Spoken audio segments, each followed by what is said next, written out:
Welcome to the Goalbusters Expert Peak Productivity Tips podcast, where top business experts get just 7 minutes to answer 5 rapid-fire questions about what they do and how they stay productive.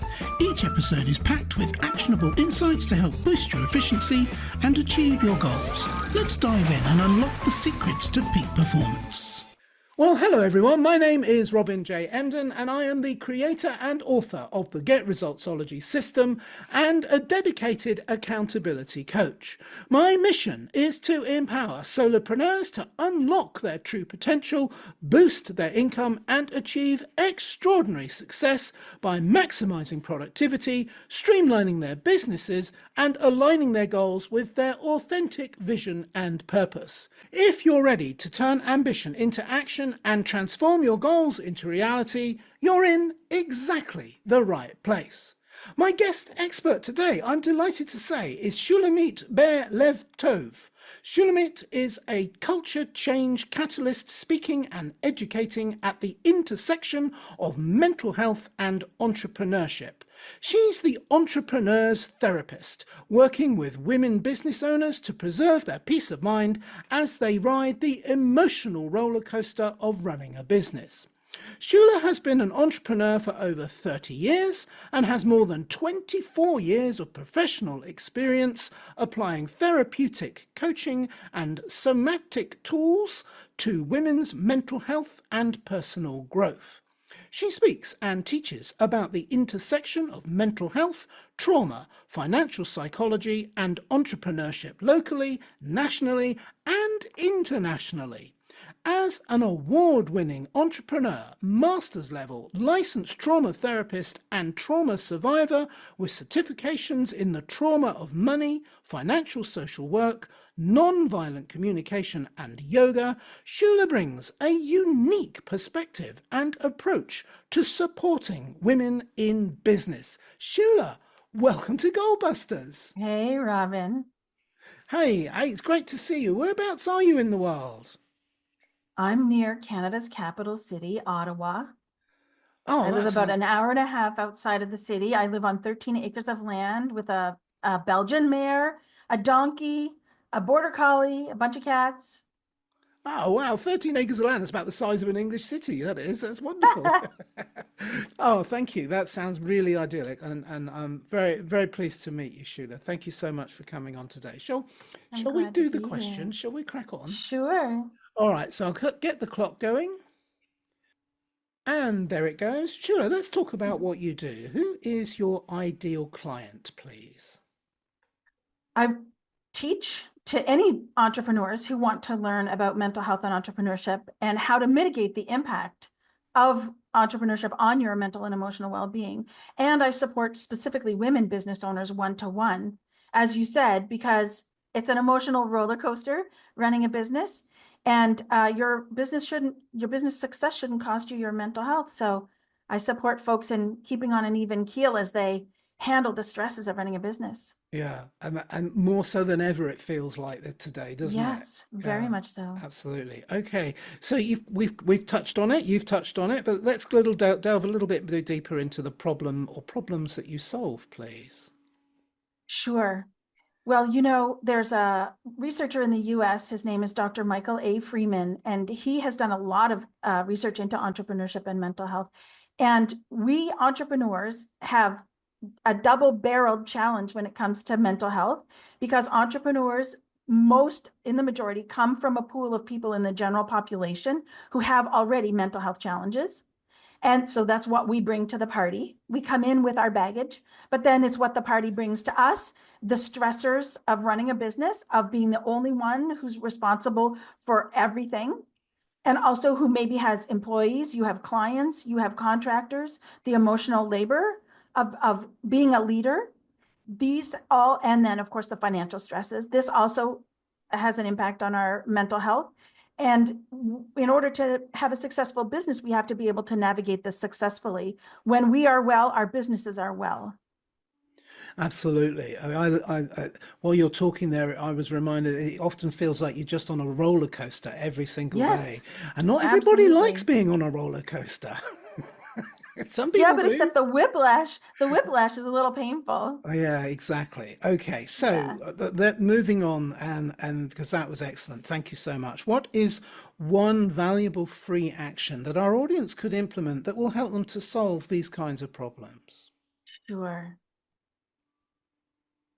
So the main thing that I want folks to know and to take away is that there's nothing wrong with you for having a hard time, for being distressed, for quote unquote breaking down. Mental health challenges are inherent in entrepreneurship. It's the nature of the work we do, high demand, high stress leadership roles. So if you're having a hard time, it's not your fault. It's the nature of the work. And so the simple tool would be, if it feels right, to place a gentle hand somewhere on yourself. You can place it, I like the heart space, and to say to yourself when you're in distress, of course, I'm having a hard time. I'm doing hard work. There's nothing wrong with me for having a hard time.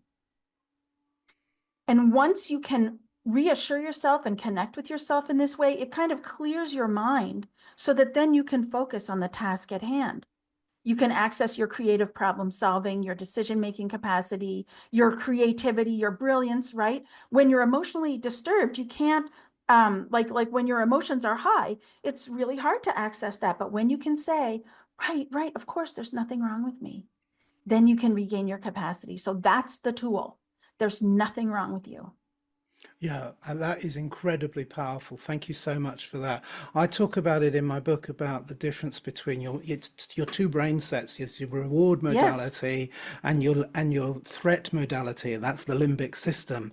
And getting the limbic system to calm down is what I believe you're talking about That's there. 100% it. Yeah. And it's really tricky. It's very easy to trigger it, a bill in the post and you're there.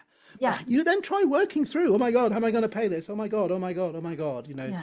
and it's just really frustrating. So perfect. Thank you so much. I love that. You're Thank you. welcome. All right, so let's change the topic a little bit. And now that we've got a better understanding of what you do, I hope you don't mind if we dive into goal busting, which is focusing on how to maximize productive Mm-hmm. time to achieve business goals. So, could you share any tips or advice for someone looking to improve their productivity habits? And by the way, I think you just shared a blinder, but it maybe I'm being greedy and asking for another one. Well, I think they go together. Because the emotional, we call it emotional regulation. We could also call it self-compassion or emotional self-care, emotional connection is the prerequisite for any of the other things. And so they dovetail with one another. So the other things, the thing that I'm excited about right now is a nuanced understanding of time blocking. So I used to put blocks in my calendar. Okay, this is my marketing block. This is my admin block to reduce the context switching, but I was still overscheduling myself. And so I've refined the practice. So what I did was I set my start time and my end time of the day. I set my lunch times and I set my client blocks where I'm doing exclusively client calls. Then I looked at the rest of the time left, broke it into 90-minute blocks. And so now every day I look at the day and I say I have X number of 90-minute blocks and I assign one task to each 90-minute block. I set the timer, I do the work, and then I stop and take a break. And I find that that helps me be really realistic. Like next week, I have so many meetings and other things that I have one 90-minute block in my week. So that 90-minute block is going to be my number one priority. And I've done my planning and my goal setting. So I know what I want to focus on in February. So the one thing I do next week is going to be the thing that moves the needle for me, even though I only have one block. And I find it helps being realistic and not over assigning makes me more effective and less stressed. Yeah, solid advice. Absolutely agree with you. And I love the distinctions you've made there. So, our final question, please, Shula, is what should I have asked you today that I didn't? And of course, your answer, please. I considered this because, of course, you gave me the questions ahead of time, and I really don't think there is anything, but I will take the opportunity to reiterate because I think it's so important. So many people end up in my office thinking there's something wrong with them. They say, I've been through this, that, and the other thing. I don't know what's the matter with me. Why all of a sudden I've been through trauma and stress, but my VA quit and now I can't get out of bed. It's because stress accumulates and potentiates. There's nothing wrong with you. And when people have that realization that, oh, actually, I'm feeling the way I'm supposed to be feeling, that I'm not crazy, so to speak, it alleviates so much. So I'm just taking this opportunity to repeat the really important thing, which is, you're doing hard work. If you're stressed out, there's nothing wrong with you. And you could ask for help. Yes. Perfect. I completely agree with you. That is worth listening to that point and making it again. It's almost like you're just having a conversation with me right now, and there's no one else listening, and it's really powerful. I'm really hearing what you're saying, and it is a very, very real issue that you've raised there. Shula, that was wonderful. So how do people get in touch with you? And also, I'm a bit naughty. I always ask, is there like a valuable free resource that they could get from you as well, please? And we will give a link to that. Yes, thank you. Yes, it'll be in the chat and it'll be in the screen as well. That's right. Shula.ca is my website, SHULA.ca for Canada. And the most valuable resource I have to offer folks is my newsletter. I really go in depth. I don't have launches. I don't have programs. I work one-to-one with folks and that's it. So you're not going to get sales in my newsletter. You're going to get meaty conversations, going in depth to topics like we talked about today. So shula.ca/newsletter is where you can subscribe. Absolutely perfect. Thank you so much. And I love the distinction that you've made there about your newsletter. And I think it's important that people understand that you don't have to be salesy. It isn't always salesy, these things.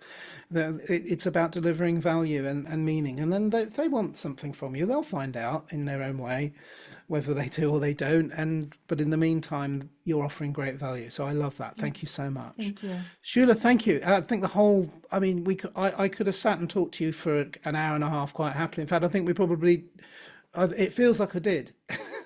And it's only been 10 minutes, so 7 minutes of questions. So thank you so much, Shula. It's been an absolute pleasure. Thank you for the invitation, Robin. I really appreciate it. Yeah, you're very, very welcome. Thank you, and bye-bye. Bye. Thanks for tuning in to Goalbusters. If you're enjoying it, please subscribe, rate and review it on your favourite podcast platform. Your support is very much appreciated. And if you're ready to boost your online profits, skyrocket your productivity, crush procrastination and see a positive change in your bank balance, all within just 30 days, this is your opportunity. Take my free 5-day challenge at www.skyrocketyourproductivitychallenge.com.